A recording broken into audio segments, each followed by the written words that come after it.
तो मैं आपको पढ़ा रहा था सिनर्जिक बॉन्डिंग, है ना। चलो एक बार देखते हैं।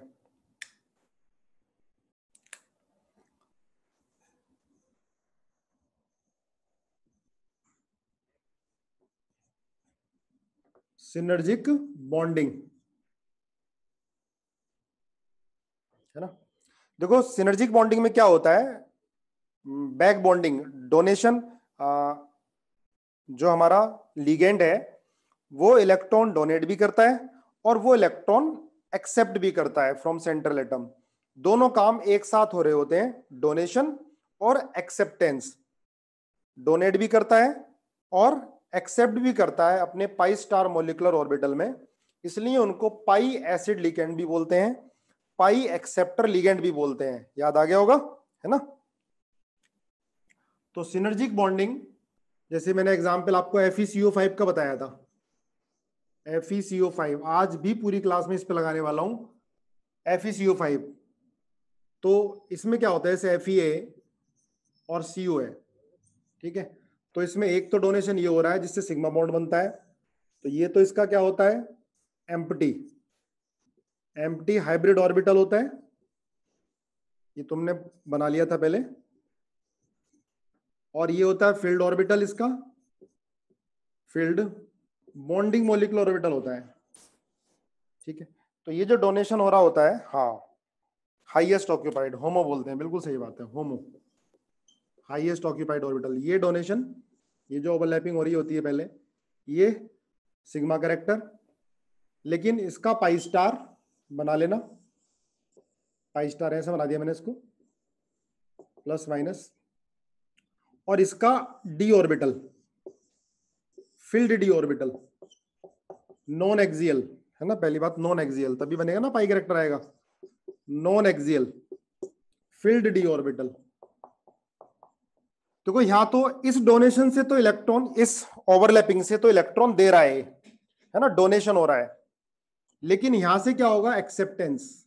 ये फील्ड डी ऑर्बिटल है, यहां से इलेक्ट्रॉन ले रहा होगा। कहां ले रहा होगा, इसके पाई स्टार, क्या बोलते हैं, ABMO, anti bonding, anti bonding molecular orbital, anti bonding molecular orbital में इलेक्ट्रॉन लेता है ना। This is synergic bonding. इससे देखो बॉन्ड स्ट्रेंथ बढ़ेगी, Fe और मेटल की, मेटल मान लीजिए मेटल है M कोई, है ना, मेटल और कार्बन की बॉन्ड स्ट्रेंथ बढ़ेगी।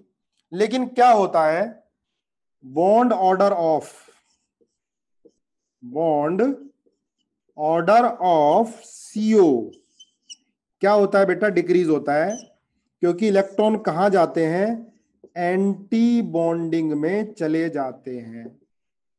हमने पढ़ा था बॉन्ड ऑर्डर होता है half number of bonding minus number of anti bonding. अब देखो जैसे इसमें मॉलिक्यूलर ऑर्बिटल थ्योरी आ रही है बेटा, अगर थोड़ा भी कंफ्यूजन है या नहीं भी है, तब भी 11th की केमिकल बॉन्डिंग उठाओ और NCERT से मॉलिक्यूलर ऑर्बिटल थ्योरी और नोट से, है ना, रिवाइज कर दो। इस बहाने मॉलिक्यूलर ऑर्बिटल थ्योरी पक्का हो जाएगा। ये तरीका होता है, ठीक है ना। तो इसमें क्या होगा, जब एंटी बॉन्डिंग में इलेक्ट्रॉन जाएगा तो बॉन्ड ऑर्डर क्या होगा, कम होगा, और बॉन्ड लेंथ क्या होगी, बढ़ेगी। बॉन्ड लेंथ ऑफ CO ये होगी इंक्रीज, ठीक है ना। बॉन्ड ऑर्डर और बॉन्ड लेंथ में क्या होता है बेटा, bond order inversely proportional to bond length और directly proportional to bond energy, ये भी पढ़ा है हमने। तो अगर फिर भी MOT में कुछ भी कंफ्यूजन हो, जाकर आज रिवाइज कर लेना केमिकल बॉन्डिंग से जरूर, ठीक है ना। अब एक चीज ध्यान रखना, अगर मैं लिखूं कि एक्सटेंट ऑफ बैक बॉन्डिंग, ये जो बैक बॉन्डिंग हो रही है ना, इलेक्ट्रॉन आ रहा है, बैक बॉन्डिंग या सिनर्जिक बॉन्डिंग, बैक बॉन्डिंग, तो ये जो एक्सटेंट ऑफ बैक बॉन्डिंग है, ये जितना ज्यादा होगा, मैं लिख सकता हूं कि उतना बॉन्ड ऑर्डर ऑफ CO उतना कम होगा, directly proportional to bond length of CO।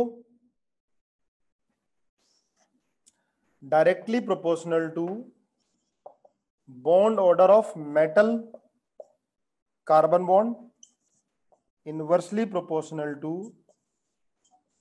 Bond length of metal carbon bond, extent of back bonding, या लिख दो यहां पर सिनर्जिक। अब देखो इसमें कोई कंफ्यूजन हो तो मुझे बताओ, समझो पहले ध्यान से, है ना। देखो एक बार इस डेटा पर क्वेश्चन आया था, सही है ना। जो बॉन्ड लेंथ होती है, बॉन्ड लेंथ ऑफ सीओ, है ना, CO bond length in carbonyl, carbonyl वो होती है सीओ की बॉन्ड लेंथ है, लिखना सीओ, सीओ बॉन्ड लेंथ है ना, CO bond length in carbonyl मतलब सीओ।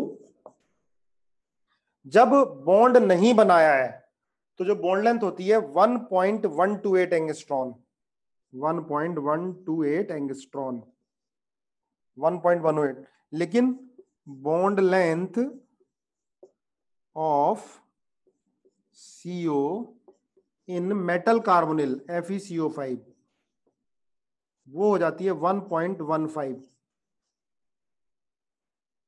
देखो एक चीज ध्यान रखना, जब इसने बॉन्डिंग नहीं की है, जब CO आइसोलेटेड है, अकेला है, तब CO बॉन्ड लेंथ 1.128 एंगस्ट्रॉन है। लेकिन जब मेटल कार्बोनिल के साथ बॉन्ड बना लेगा तो 1.15 बॉन्ड लेंथ बढ़ गई। पहले सारी चीजें देखो केमिस्ट्री में जितनी भी है, पहले एक्सपेरिमेंटल सारा देखा जाता है, फिर उसका एक्सप्लेनेशन दिया जाता है, फिर थ्योरी दी जाती है। ऐसी मैकेनिज्म, पहले एक्सपेरिमेंटल देखा गया कि भाई जब ये अकेला सीओ है तो बॉन्ड लेंथ कम है, और बाद में बॉन्ड लेंथ बढ़ गई मेटल कार्बोनिल के साथ, फिर थ्योरी दी कि ऐसा हुआ होगा, सिनर्जिक बॉन्डिंग हो रही है, ठीक है। तो अब एक चीज ध्यान रखना, बहुत ज्यादा फर्क नहीं पड़ता है। देखो 1.1 डेसिमल प्लेस पर कोई फर्क नहीं पड़ा, सेकेंड डेसिमल प्लेस पर फर्क पड़ेगा। बढ़ रही है बॉन्ड लेंथ पर बहुत ज्यादा इफेक्ट नहीं होता, डेसिमल की सेकंड प्लेस में फर्क पड़ रहा है। 1.1 1.1, यहाँ 2 है, यहाँ 5 हो गया, ये आपको ध्यान रखना है। अब क्वेश्चन क्या आया था, लिखो एक बार क्वेश्चन, लिखो लिखो बॉन्ड लेंथ ऑफ सीओ, जो मैंने पहले लिखा वही चीज लिखनी है। इफ, लिख लो if bond length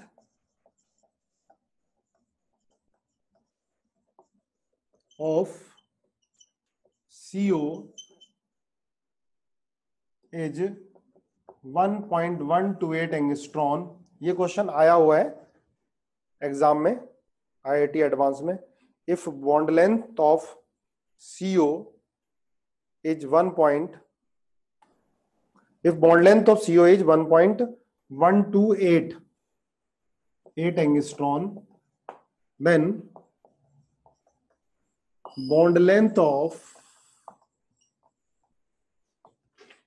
CO in FeCO5, देखो ये दिखाई दे रहा है क्या, bond length of CO in FeCO5, ठीक है, FeCO5, CO की बॉन्ड लेंथ FeCO5 क्या होगी, और ऑप्शन क्या थे वो देखो, ए पार्ट जो ऑप्शन थे, ठीक है, इनइक्वालिटीज थी,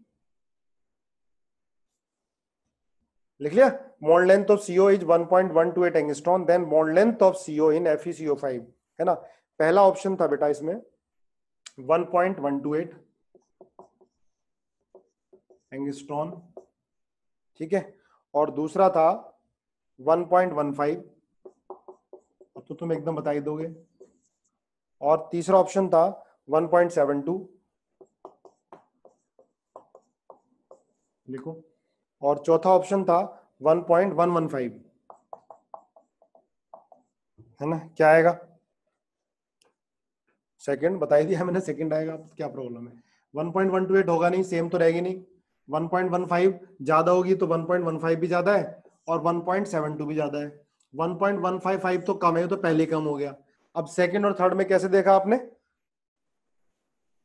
हाँ स्लाइटली इंक्रीज होता है, बिल्कुल सही है, स्लाइटली इंक्रीज होता है, ध्यान रखो, है ना, second decimal place.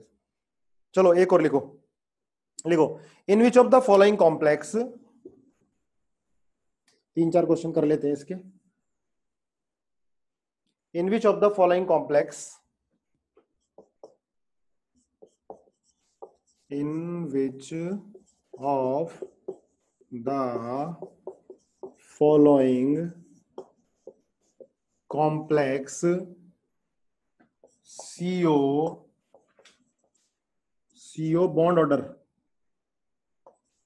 Bond order is least, है ना, ये आए हुए क्वेश्चन ही मैं करा रहा हूं आपको। In which of the following complex bond order of CO is least, है ना, कॉम्प्लेक्स है, लिखो CR CO का होल 6, CR CO का होल 6। सेकेंड है MN CO का होल 6 प्लस MN CO का होल 6 प्लस, और थर्ड है FE CO का होल 5, और 4 है V CO का होल 6 और माइनस। ठीक है, आराम से, बहुत जल्दी, कोई जल्दीबाजी नहीं, आराम से सोचो फिर आंसर मुझे बताओ। बॉन्ड ऑर्डर लीस्ट किस में होगा? ध्यान रखना, एक्सटेंट ऑफ सिनर्जिक बॉन्डिंग या बैक बॉन्डिंग, है ना, एक्सटेंट ऑफ बैक बॉन्डिंग लिख लेना, directly proportional to negative oxidation state of, negative oxidation state, oxidation state of metal. Metal की ऑक्सीडेशन स्टेट जितनी निगेटिव होगी उतनी बैक बॉन्डिंग ज्यादा होगी, समझे ना। मेटल पे नेगेटिव चार्ज है बेटा, तो वो अपने इलेक्ट्रॉन मेटल कार्बोनिल को आसानी से दे सकता है। ठीक है, अगर मेटल पे नेगेटिव चार्ज आ गया तो इफेक्टिव न्यूक्लियर चार्ज कम हो गया ना मेटल पर, तो वो अपने इलेक्ट्रॉन को मेटल कार्बोनिल को दे सकता है बैक बॉन्डिंग से। ठीक है, हाँ, ज्यादा इलेक्ट्रॉन हो जाएंगे, नेगेटिव ऑक्सीडेशन स्टेट आ गया तो ध्यान रखना है ना जब भी आए। समझ आया नहीं आया? आ गया तो लिख लो VCO5। देखो जितनी सिनर्जिक बॉन्डिंग ज्यादा होगी, नहीं आया दोबारा सुनो, देखो मेटल पर नेगेटिव ऑक्सीडेशन स्टेट है, देखो बेटा CO पर तो जीरो होता है, CO पे चार्ज जीरो होता है, तो मेटल पे क्या है नेगेटिव, यहाँ मेटल पे क्या है जीरो, यहाँ मेटल पे क्या पॉजिटिव है, यहाँ मेटल पे क्या है जीरो।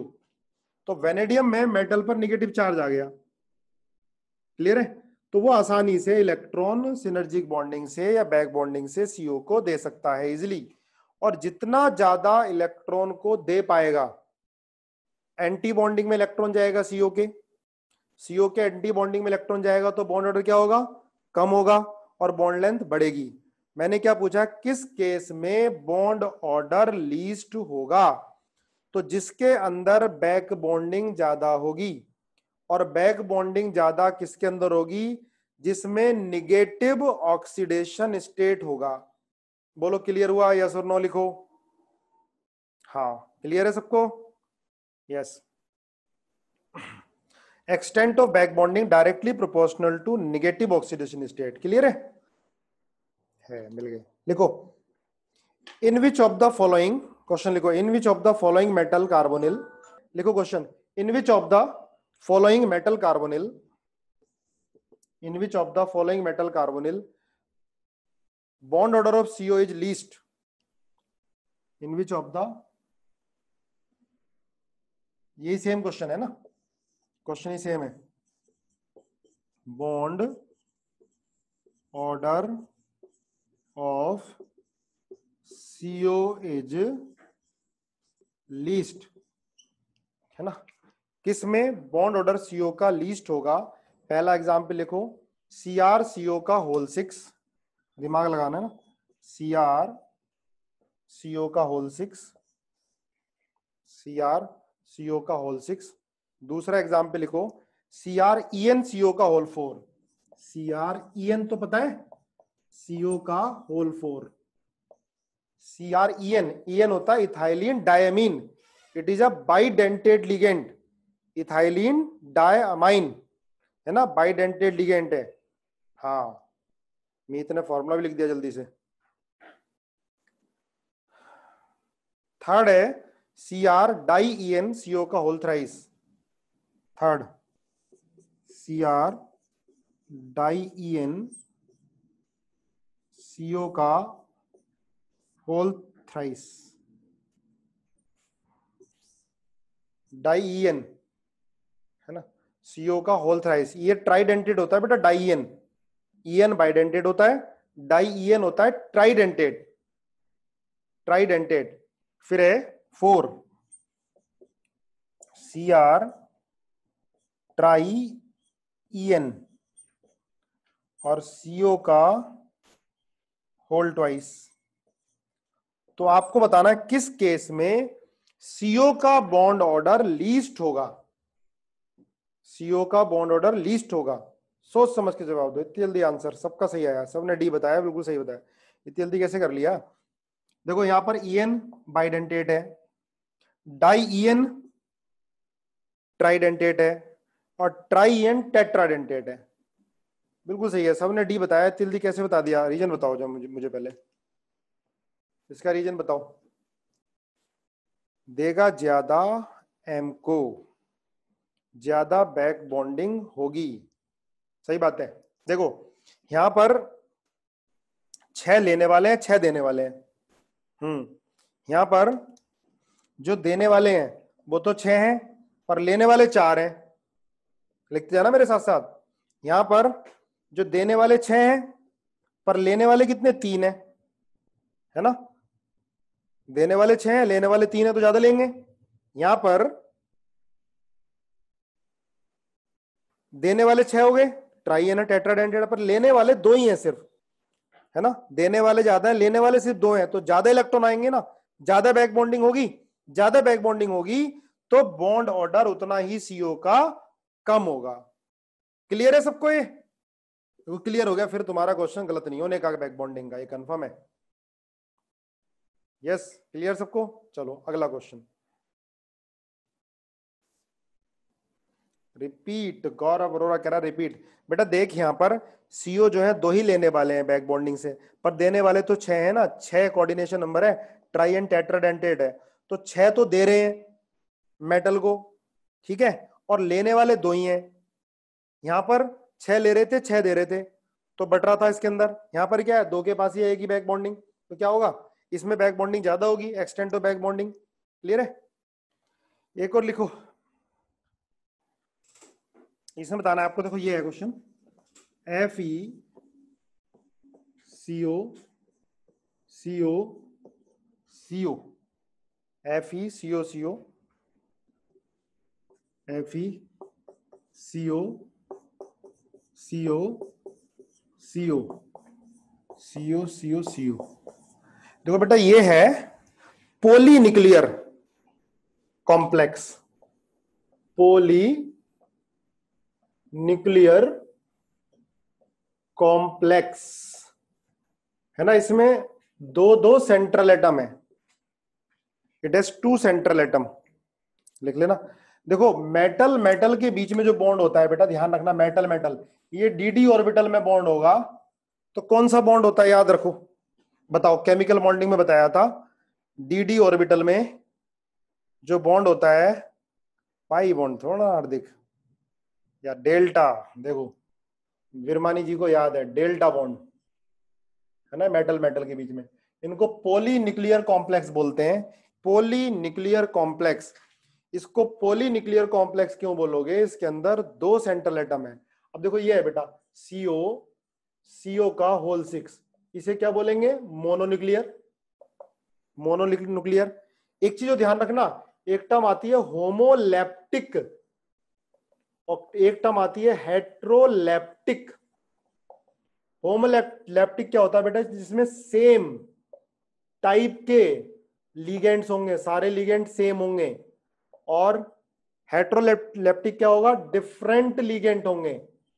लिगेंड सेम टाइप के लिगेंड, जैसे ये हो गया हेट्रो, जैसे ये हो गया FeCl3 NH3 का होल थ्राइस। ये क्या होगा? हेट्रोलैप्टिक। लिख लो, हेट्रोलैप्टिक हेट्रोलेप्टिक क्या होते हैं? जिसमें डिफरेंट लिगेंड्स होते हैं, जरा लिख लो, याद रह जाएगा। और होमोलेप्टिक क्या होता है? जिसमें सेम टाइप के लिगेंड होते हैं। ये भी होमोलेप्टिक होगा, लेकिन क्या बोलेंगे बेटा इसको? पॉलीन्यूक्लियर कॉम्प्लेक्स, क्योंकि इसके अंदर सेंट्रल एटम दो हैं, जिसमें दो या दो से ज्यादा सेंट्रल एटम होंगे, उनको बोलेंगे पॉलीन्यूक्लियर कॉम्प्लेक्स। और इसको ब्रिज कॉम्प्लेक्स भी बोलते हैं, ब्रिज कॉम्प्लेक्स, क्योंकि इसके अंदर जो ये लिगेंड है ना, ये ब्रिज की फॉर्म में है, ये दोनों को सेटिस्फाई कर रहे हैं, दोनों को इलेक्ट्रॉन दे रहे हैं, ये दोनों को इलेक्ट्रॉन दे रहे हैं, ठीक है। ये ब्रिज कॉम्प्लेक्स ही बोलते हैं, ब्रिज लिगेंड ही बोलेंगे। इसमें सीओ ब्रिज लिगेंड की तरह भी बिहेव कर रहा है। क्लियर होगी बात? लिख लिया? होमोलेप्टिक क्या है, हेट्रोलेप्टिक क्या है, पॉलीन्यूक्लियर क्या है, होमोन्यूक्लियर क्या है, सॉरी होमोन्यूक्लियर, हाँ होमोन्यूक्लियर, ये मोनोन्यूक्लियर। क्लियर है? ये टर्म ध्यान रखना है ना, आ जाती है, आ गई थी एग्जाम में। ब्रिज कॉम्प्लेक्स बेटा जिसमें जो एक लिगेंड होगा वो दो सेंट्रल एटम को इलेक्ट्रॉन दे रहा होगा, ठीक है, हाँ ब्रिज बॉन्डिंग की तरह। हेट्रोलेप्टिक का एग्जांपल बेटा ये लिखा तो है मैंने, Fe, Cl3, NH3 का ऑल्थराइज, दो तरह के लिगेंड हो गए। CO, ये CO बेटा देखो, ये CO तो है कार्बन मोनोऑक्साइड, और CO क्या है? मेंटल, ये वो है कोबाल्ट। सारी टर्म ध्यान रखना, अभी याद हो जानी चाहिए कंप्लीट। होमोन्यूक्लियर बेटा जिसके अंदर बस एक ही वो सेंट्रल एटम। पॉलीन्यूक्लियर जिसके अंदर दो या दो से ज्यादा हो।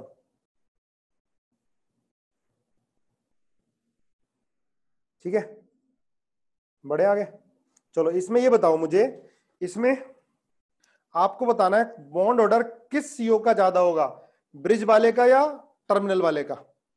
बॉन्ड ऑर्डर, बॉन्ड लेंथ और metal carbon bond length. CO bond length आपको क्या बताना है? सीओ बॉन्ड लेंथ बतानी है, bond length. CO bond order बताना है आपको, और मेटल कार्बन बॉन्ड ऑर्डर बताना है किसका ज्यादा होगा। मेटल कार्बन बॉन्ड लेंथ बतानी है किसकी ज्यादा, किसमें मतलब टर्मिनल और ब्रिज में। टर्मिनल और ब्रिज, टर्मिनल वालों का बॉन्ड ऑर्डर ज्यादा होगा।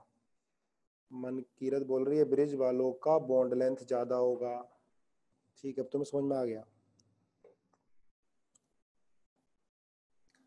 टर्मिनल वालों का बॉन्ड ऑर्डर ज्यादा, बिल्कुल सही है, बहुत बढ़िया। बॉन्ड ऑर्डर जो है वो टर्मिनल वालों का, टर्मिनल वालों सीओ का,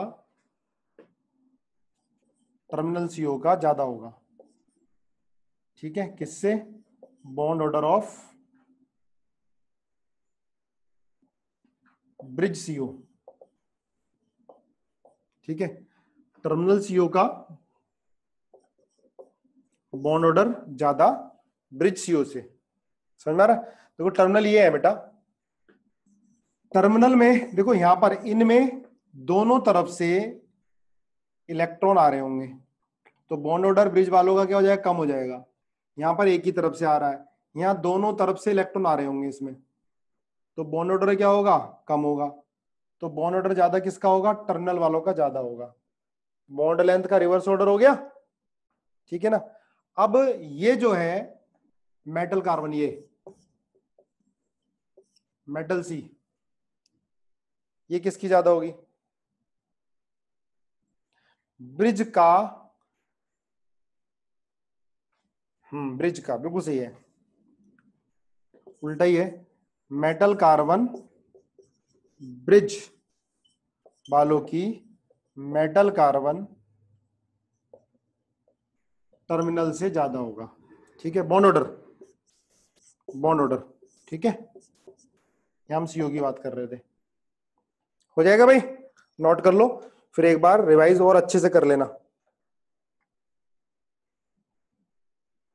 डेल्टा बॉन्ड, देखो मैंने केमिकल बॉन्डिंग में तुम्हें डेल्टा बॉन्ड पढ़ाया था, और ये बताया था कि चलो 11th में नहीं है पर 12th में काम आएगा, बस इसी में काम आता है। मेटल मेटल के डी ऑर्बिटल में जो बॉन्ड बनता है उसको बोलते हैं डेल्टा बॉन्ड, और ये भी बताया था कि सबसे ज्यादा सिग्मा स्ट्रॉन्ग होता है, उसके बाद डेल्टा होता है, फिर पाई होता है। हाँ, 4 loops overlap of D orbital, very good Hardik, 4 loops overlap करते हैं डी ऑर्बिटल के। देखना एक बार जाके, मैंने कराया हुआ है आपको। डन हो गया, आगे बढ़े। थोड़ा इंपॉर्टेंट टॉपिक है इसलिए थोड़ा समय लगा रहा हूं मैं इसमें। देखो देखो, in which of the following complex, एक क्वेश्चन और लिख लो। In which of the following complex metal carbon bond order is found to be maximum?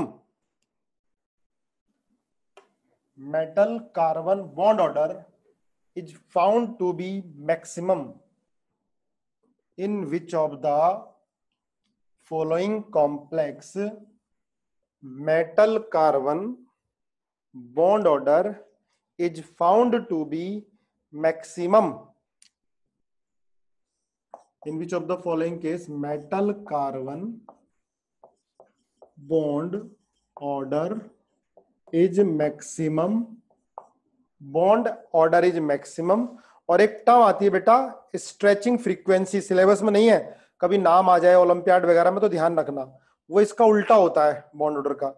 And stretching frequency is least, and stretching frequency is least. इसकी जरूरत नहीं होती, क्या है syllabus में नहीं है, ये एमएससी में है, इसी से रिलेटेड है। अगर बॉन्ड ऑर्डर मैक्सिमम होगा तो स्ट्रेचिंग फ्रीक्वेंसी लीस्ट होगी बस, और जिसको पढ़ने की जरूरत नहीं। क्या होती है stretching frequency? No need. Option लिखो, पहला NiCO4, NiCO4, सेकंड लिखो CO का होल 4 माइनस, CO का होल 4 माइनस, थर्ड लिखो FeCO का होल 4 2 माइनस, FeCO का होल 4 2 माइनस, और फोर्थ लिखो MnCO का होल 5 माइनस, MnCO का होल 5 माइनस, MnCO का होल 5 माइनस। बड़ा बहुत जल्दी नहीं करनी, जल्दी में गलत हो जाते हैं, आराम से सोच के आंसर दो। देखो जितना निगेटिव ऑक्सीडेशन स्टेट ज्यादा होगी बेटा, मैं बार बार आपको बता रहा हूं, negative oxidation state on metal जितनी ज्यादा होगी उतना बैक बॉन्डिंग ज्यादा होगी, या सिनर्जिक बॉन्डिंग ज्यादा होगी। जितनी बैक बॉन्डिंग ज्यादा होगी उतना मेटल कार्बन का बॉन्ड ऑर्डर, उतना bond order of metal carbon ज्यादा होगा, ठीक है। उतनी कम बॉन्ड लेंथ होगी मेटल कार्बन की, उतना ज्यादा बॉन्ड लेंथ होगी CO की, उतना कम बॉन्ड ऑर्डर होगा CO का, ठीक है। और stretching frequency of CO, stretching frequency of CO उतनी ही कम होगी, इनवर्सली प्रोपोर्शनल टू स्ट्रेचिंग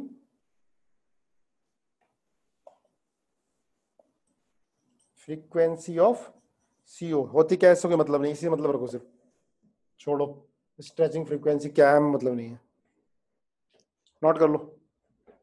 चलो आगे देखो, मिटा दूं?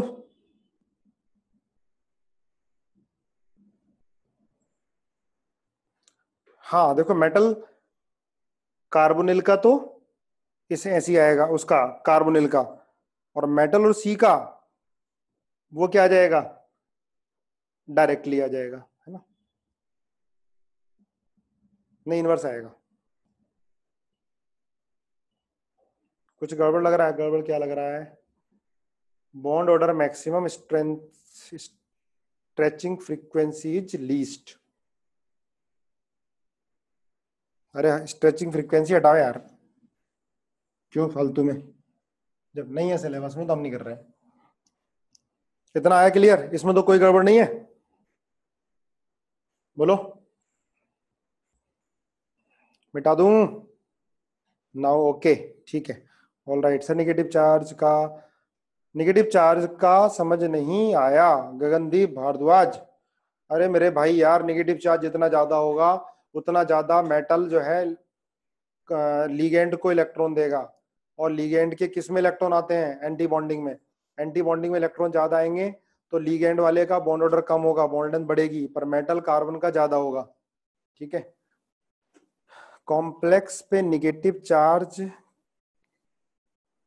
आएगा, ये समझ नहीं आया। कॉम्प्लेक्स पे नेगेटिव चार्ज आएगा तो बेटा वो मेटल पे नेगेटिव चार्ज आएगा, क्योंकि सीओ पर तो चार्ज क्या होता है? जीरो होता है। तो वो मेटल की नेगेटिव ऑक्सीडेशन स्टेट होगी, इसका मतलब मेटल ने इलेक्ट्रॉन गेन कर लिए ज्यादा। ठीक है ना। इसके बाद है, लिखो, अभी हम बैक बॉन्डिंग ही पढ़ा रहे हैं, अब लिखो इसके अंदर जीसस सॉल्ट, एक होता है जीसस सॉल्ट, ZEISEF अपोस्ट्रोफी है, जीसस सॉल्ट। देखो ये होता है बेटा KPtCl3 और CH2 डबल बॉन्ड CH2, और इसके आगे ईटा लगा देते हैं। चलो अभी ये भी लिखते हैं, कहीं कहीं आपको ये मिलेगा KPtCl3 ईटा 2 CH2 डबल बॉन्ड CH2। ईटा 2 अभी बता दूंगा ईटा 2 क्यों लिखा है। ये ऑर्गेनिक लिगेंड के सामने लगेगा, और ये जितने पाई इलेक्ट्रॉन डेंसिटी जितने कार्बन के बीच में डीलोकलाइज होगी या लोकलाइज रहेगी उतना लगा देंगे। ईटा 2 दो कार्बन है, ये समझा देता हूँ आपको। जैसे ये है, देखो CH2 double bond CH, CH double bond CH2, इसके आगे लिखेंगे ईटा 4, क्योंकि इसमें जो पाई इलेक्ट्रॉन डेंसिटी है वो 4 के बीच में डीलोकलाइज होगी। ईटा 4 समझ रहे हो ना, डबल सिंगल डबल 4 के बीच में डीलोकलाइज होगी। अगर ये तुम्हें लिखा मिल गया, ये इसके आगे क्या लिखेंगे बताओ? बिल्कुल सही है, ईटा 5। अगर ये बेंजीन है तो बेंजीन के आगे लिखा होगा ईटा 6, ईटा 6 है ना। तो ये ईटा कब लगेगा, कंफ्यूज मत हो ना, कभी सोचो ये पता नहीं क्या आ गया। तो ऑर्गेनिक लीगेंड के सामने लिखा होगा ईटा 2, इसका मतलब दो ही कार्बन के बीच में पाई इलेक्ट्रॉन डेंसिटी है। अगर 4 कार्बन के बीच में पाई इलेक्ट्रॉन डेंसिटी डिस्ट्रीब्यूट हो रही है, लिख भी लेना, ईटा 4 का मतलब 4 कार्बन के बीच में इलेक्ट्रॉन डेंसिटी डिस्ट्रीब्यूट हो रही है। ईटा 5 का मतलब लोन पेयर सिंगल डबल। ईटा 5 का मतलब 5 कार्बन के बीच में इलेक्ट्रॉन डेंसिटी डिस्ट्रीब्यूट हो रही है। ईटा 6 का मतलब 6 कार्बन के बीच में इलेक्ट्रॉन डेंसिटी डिस्ट्रीब्यूट हो रही है, तो इसके आगे लिखा होगा ईटा 6। ये बेटा जीसस सॉल्ट है, तो मैंने आपको पहले स्टार्टिंग में बताया था कि इसके अंदर भी सिनर्जिक बॉन्डिंग होती है। इसका स्ट्रक्चर बनाना, ये प्लेटिनम है, Cl Cl Cl, ये CH2 डबल बॉन्ड CH2। इसकी हाइब्रिडेशन DsP2 है, मैं निकालना भी बताऊंगा आपको। स्क्वायर प्लेनर शेप है इसकी, स्क्वायर प्लेनर शेप है ना। इसको नहीं लिखा मैंने K+ है ना, आयनिक कॉम्प्लेक्स, और ये माइनस आएगा, बाहर माइनस है। ठीक है, Pt पर +2 आएगा। तो ये मैंने ऐसे बनाया है, पर इसके अंदर आपको ये मुझे बताना है। देखो ये बॉन्ड, ये Pt बॉन्ड, इसको मैं पहला बॉन्ड बोल देता हूं। ठीक है, ये सेकंड है, ये थर्ड बॉन्ड है, और ये फोर्थ बॉन्ड। ठीक है, आप बताओ ये Pt और ये वाला C, इसमें बॉन्ड लेंथ इसकी कम होगी या ज्यादा होगी एक्सपेक्टेड से? एक्चुअल बॉन्ड लेंथ जो होगी, ये फर्स्ट बॉन्ड है, वो थियोरेटिकल से ज्यादा होगी या कम होगी? सब लोग बोल रहे हैं कम होगी, है ना, बिल्कुल सही है। कम क्यों होगी? स्मॉल, बहुत बढ़िया। कम क्यों होगी? कम क्यों होगी? सिनर्जिक बॉन्डिंग, बिल्कुल सही बात है ना। देखो सबसे पहले ही आपको बताया था ये कि मेटल और ये CH2 डबल बॉन्ड CH2 है, तो पहला तो डोनेशन हो रहा है ये, और दूसरे में क्या होता है, ये इसका जो पाई ऑर्बिटल होगा है ना, उसमें पाई स्टार में इलेक्ट्रॉन लेगा। सेकंड में सिनर्जिक बॉन्डिंग में, तो डबल बॉन्ड कैरेक्टर डेवलप्ड हो जाएगा। हाइब्रिडाइजेशन बेटा प्लेटिनम की DsP2 है, ये इसके ट्रांस है, ये वाला बॉन्ड है ना। इसमें सारे पॉइंट लिखना, बॉन्ड लेंथ याद नहीं करनी, कौन सी बड़ी होगी कौन सी छोटी होगी, बस ये ध्यान रखना है, ठीक है। ये जो बॉन्ड लेंथ है बेटा ये है 212.8 एंगस्ट्रॉन, लिख लो जरा, 212.8, ठीक है।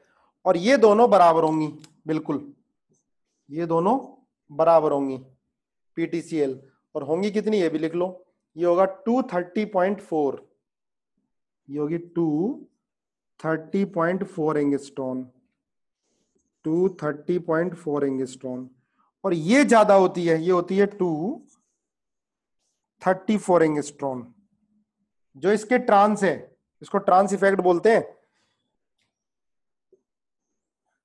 स्क्वायर प्लेनर कॉम्प्लेक्स में जो इसके ट्रांस है ना, जी सिनर्जिक बॉन्डिंग इसमें हो रही है, इसके ट्रांस वाले की बॉन्ड लेंथ ज्यादा होगी, लिख लो ट्रांस टू दिस, इसकी बॉन्ड लेंथ ज्यादा होगी, ये ध्यान रखना है, नोट करो जरा अच्छे से, आराम से समय दो, 5 मिनट ज्यादा ले लेंगे कोई फर्क नहीं पड़ता, परमानेंट याद हो जाए।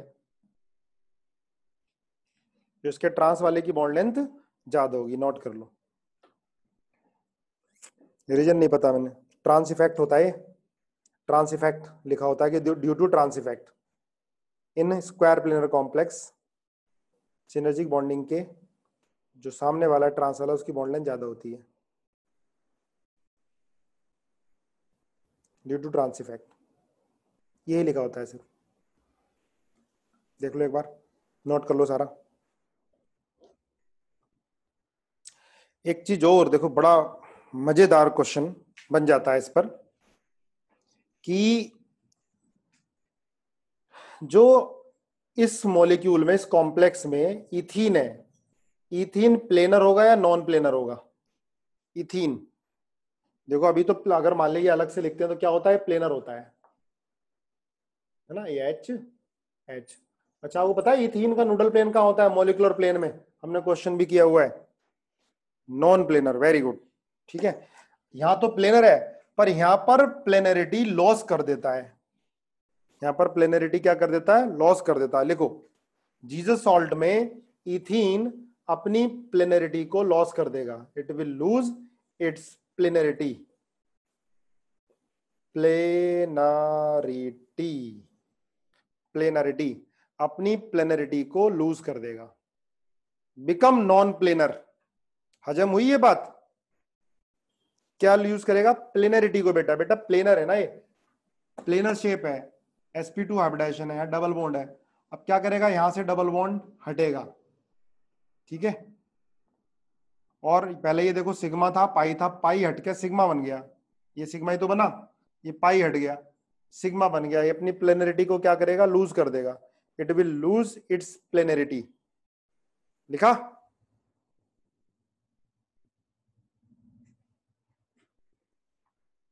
श्यामलाल पूछ रहा है क्यों? बेटा पहला डोनेशन से इसने अपने पाई इलेक्ट्रॉन डेंसिटी को डोनेट कर दिया, और वो पाई इलेक्ट्रॉन डेंसिटी कन्वर्टेड हो गई सिग्मा बॉन्ड में, है ना, it will lose its planarity.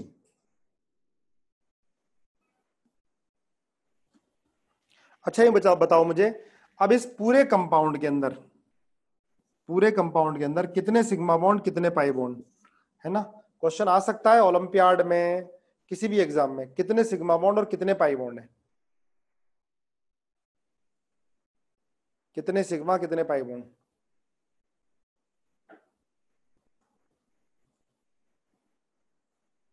आठ सिग्मा, गुड। पाई कितने? 8 सिग्मा, 8 सिग्मा है। पाई कितने हैं? देखने में तो आप 8 सिग्मा 2 पाई, बिल्कुल सही है, 8 सिग्मा और 2 पाई बॉन्ड है इसके अंदर।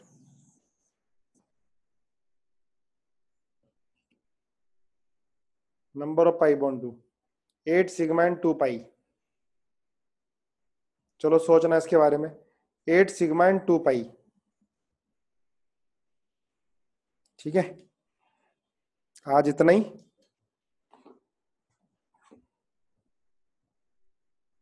एक बार सोचना इसके बारे में, है ना। प्लेनरिटी कैसे लूज की इसने, पाई बॉन्ड 8 कैसे हैं, सॉरी सिग्मा बॉन्ड 8 कैसे हैं और पाई बॉन्ड 2 कैसे हैं, ये बात बिल्कुल सही है। होंगे इतनी 8 सिग्मा और 2 पाई। हाँ, बैक बॉन्डिंग 2, सिग्मा 8 और पाई कितने 2। 11 सिग्मा आ रहे हैं, 11 सिग्मा कहाँ आ रहे हैं भाई, 1 2 3 4 5 6 7 और एक ही 8। ठीक है,